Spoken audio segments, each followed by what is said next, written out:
East developments, and we've been discussing this and researching it on Patreon. And we need to just share this video right here so we can have more feedback on this. We really believe it could lead to something we need to be watching out for.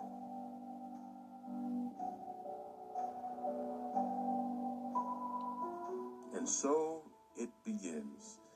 Jared Kushner here is announcing a new historic beginning in the Middle East. So we have some things to talk about.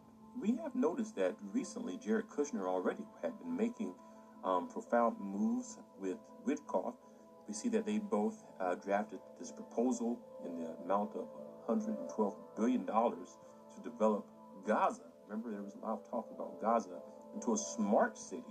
So we're talking about them possibly transforming an area of the Middle East connected to Israel into a AI-driven city with smart grid, ways of tracking, of course, luxury hotels, and so some type of a metropolis. So this just starts to show you some of the vision that they are having in mind.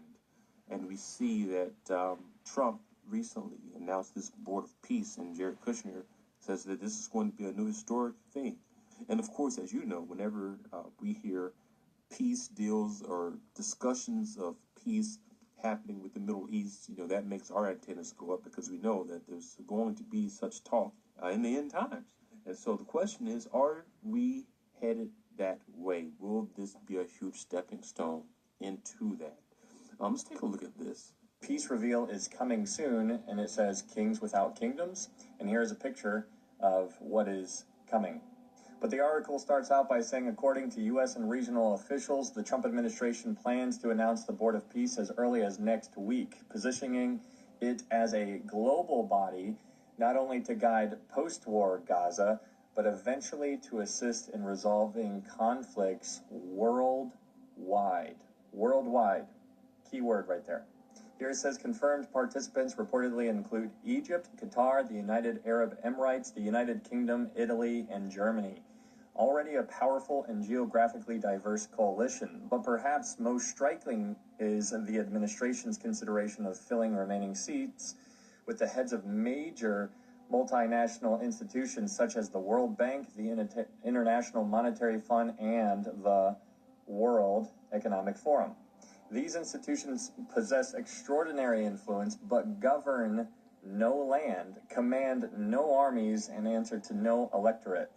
These are leaders who do not wear crowns, yet their decisions shape economies, determine development paths, and exert leverage over sovereign governments. They are, in every meaningful sense, kings without kingdoms.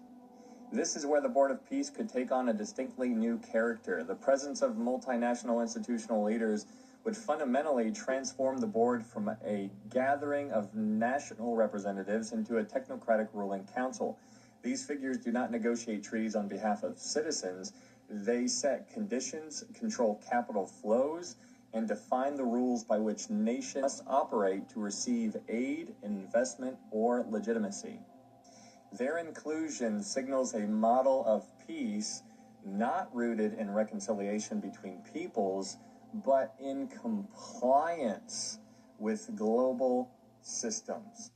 So you can see where this is leading. You can see how many are wondering, are we looking at the formation of something that would allow people operating as kingly figures in charge of peace deals and negotiations that involve the Middle East?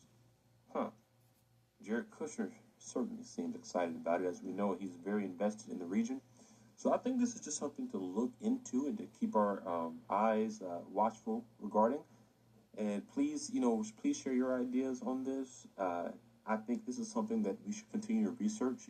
I would recommend looking into Jared Kushner, because he's really, really invested in the Middle East now. Even though he has no specific position in the White House, he's doing even more things than he did in the last time around.